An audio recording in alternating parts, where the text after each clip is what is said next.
When Starcloud launched their first satellite with an Nvidia H100 GPU this month, this felt very different from your typical tech announcement. Now we've talked about AI energy crises, nuclear-powered data centers, all of this stuff before. But really, the space data center race is something else entirely. Picture this: a 60-kilogram satellite, about the size of a large suitcase, carrying one of the most powerful AI chips ever made, now orbiting 325 kilometers above Earth. It's processing data right now, as we speak, cooled by the infinite cold of space, powered by constant sunlight. And this isn't some distant sci-fi vision. Jeff Bezos, Elon Musk, Google, even former Google CEO Eric Schmidt, who just bought an entire rocket company. They're all rushing to put data centers in orbit. The race started quietly, but now it's impossible to ignore. But here's what I realized while watching all of this unfold. What if the seemingly impossible economics aren't a flaw, but part of a calculated long-term strategy? What if there's something much bigger happening here that we're not seeing? You see, space data centers are converging on a really important moment in history. They're bringing something new to the table, which is honestly kind of terrifying, but not in the way that you might assume. And most people have honestly looked straight past this, because what you'll learn in this is that we're standing at a threshold. And once we cross it, I don't think we can ever go back. The perfect storm. Nobody saw coming. Look at the numbers for a second. Data centers consumed 415 terawatt hours globally this year. That's more than Argentina's entire electricity consumption. By 2030, that number doubles. In Virginia alone, data centers are eating up 25% of the power grid. Your electricity bills? They're up 30% in some regions, and utility companies swear it has nothing to do with the massive facilities humming away 24/7 in your backyard. But here's the part that should really grab your attention. Training GPT-4 cost over $100 million just in electricity. One model, $100 million. And GPT-5? Industry insiders are whispering about $1 billion power bill. Microsoft and Google aren't just planning nuclear reactors as a PR stunt. They're doing it because they literally have no other choice. The grid can't handle what's coming. Cities are experiencing brownouts. Industrial facilities are being told to reduce consumption. And we haven't even started talking about AGI yet. So when Jeff Bezos casually mentioned last month that he believes we'll have gigawatt-level data centers in space within 10 years, everyone laughed. Crazy Jeff with his space dreams again, right? Except Google announced Project Suncatcher a few weeks ago. SpaceX confirmed they're working on orbital compute infrastructure. And that tiny startup Starcloud? They just got Nvidia as a lead investor. The rush is on. And it's not because these companies suddenly care about the environment. It's because they've seen something the rest of us haven't. The seductive math that changes everything. Here's what makes space data centers so compelling, it's almost dangerous. Solar panels in the right orbit can operate at 95% efficiency year-round. Compare that to 24% for the best solar farms on Earth. That's not an incremental improvement. That's a paradigm shift. The cooling problem that costs billions annually? Space is sitting at minus 270 degrees Celsius. Your waste heat radiates away for free. No water consumption, no massive HVAC systems, no environmental permits for cooling towers. Starcloud claims they can reduce operational costs by 90%. That sounds insane until you actually run the numbers. A typical hyperscale data center spends $50 million annually on cooling alone. In space? Zero. Energy costs, cut by a factor of 8 with constant solar exposure. But here's the calculation nobody's talking about. The real value isn't in the cost savings. It's in what becomes possible when energy and cooling stop being constraints. Right now, chip designers have to balance performance against heat generation. Every breakthrough in processing power comes with an exponential increase in cooling requirements. It's a fundamental bottleneck that's limited computing advancement for decades.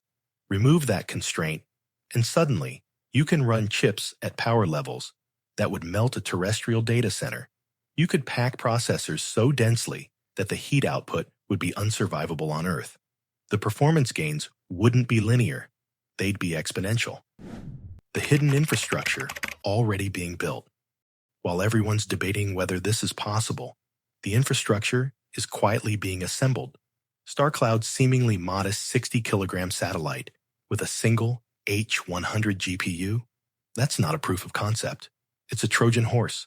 They're not trying to compete with terrestrial data centers yet. They're doing something far more strategic. They're creating the supply chain, establishing the regulatory framework, and most importantly, normalizing the idea. Every successful tech revolution follows the same pattern. First, it seems impossible. Then it seems inevitable. The transition happens so fast that we forget there was ever a debate. Think about cloud computing. In 2006, running your servers in someone else's data center seemed insane. Who would trust their critical data to Amazon? Today, not using cloud services makes you look antiquated. Space data centers are following the exact same playbook. Start with non-critical workloads, satellite image processing, scientific computing, things where a few seconds of latency don't matter. Build credibility, reduce costs, scale gradually. Then one day, you wake up, and half the world's computing happens 500 kilometers above your head. The catastrophic blind spot. But there's something deeply troubling about this rush to orbit that nobody wants to acknowledge. We're essentially creating a new kind of dependency that could be catastrophic. Kessler syndrome isn't science fiction. It's physics. One collision between two satellites creates thousands of pieces of debris. Each piece can trigger another collision. It's an exponential cascade that could make entire orbital zones unusable for generations.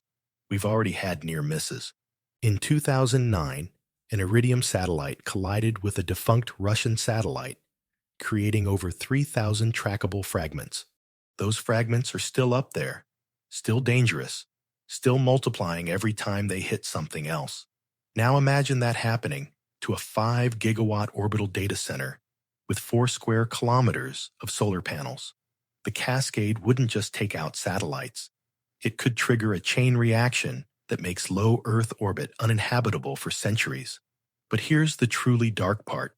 The companies rushing to build these systems know this. They've run the simulations. They've seen the models. And they're doing it anyway. Why? Because the first company to establish orbital compute dominance essentially controls the high ground of the 21st century economy. If your competitor's data has to travel to space and back while yours is already there, you win. Every single time.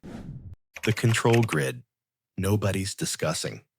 Think about what happens when critical infrastructure moves beyond any nation's physical jurisdiction. Who has authority over a data center in international space? Who can inspect it? Who can shut it down if something goes wrong?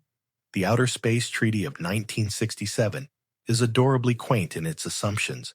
It never imagined private companies would build infrastructure worth trillions of dollars in orbit. It has no provisions for data sovereignty, computational resources, or AI training facilities. This isn't just a regulatory gap. It's a deliberate strategy. By moving critical infrastructure to space, tech companies can operate beyond the reach of any single government. No antitrust enforcement, no privacy regulations, no ability for authorities to physically seize servers. The European Union can't raid a data center that's orbiting 500 kilometers above Brussels. The FBI can't serve a warrant to a satellite. China can't demand access to systems that literally fly over their territory every 90 minutes. We're watching the birth of true corporate sovereignty, not metaphorically, literally. Companies with their own territory that no government can touch. What this really means. The space data center race isn't about solving Earth's energy crisis. It's not about environmental responsibility. It's not even about cost savings, though those are nice bonuses. It's about control. Absolute, unassailable control over the infrastructure that powers the future. When Starcloud talks about reducing costs by 90%, they're not selling you on economics. They're normalizing the idea that computation should happen in space. When Google announces Project Suncatcher, they're not being innovative. They're staking their claim. Every satellite launched, every successful test, every press release about space-based computing is conditioning us to accept that this is normal, inevitable, even desirable. And maybe it is. Maybe moving our data centers to space solves real problems and creates incredible opportunities. But we should at least understand what we're accepting.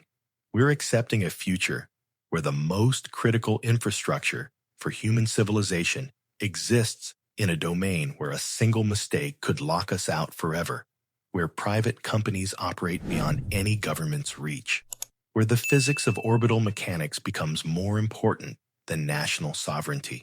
The companies investing billions in this technology aren't stupid. They see a future where controlling orbital computation is like controlling oil in the 20th century, essential, lucrative, and worth any risk. The first data centers are already orbiting above us. The question isn't whether this future will happen. It's whether we'll have any say in how it unfolds, or whether we'll simply wake up one day to find that all our data, all our AI, all our digital infrastructure lives in a realm we can see but never touch. And once it's up there, once we've built our entire civilization on orbital infrastructure, there's no going back. We'll have traded our terrestrial problems for orbital ones. And if something goes wrong, if the cascade begins, we won't just lose our data centers. We'll lose the sky itself. That's the gamble these companies are making with our future. And they're making it right now, while we're still arguing about whether it's even possible. The future isn't coming. It's already 500 kilometers above your head, running on solar power, cooled by the vacuum of space, and completely beyond anyone's control. Thanks for watching.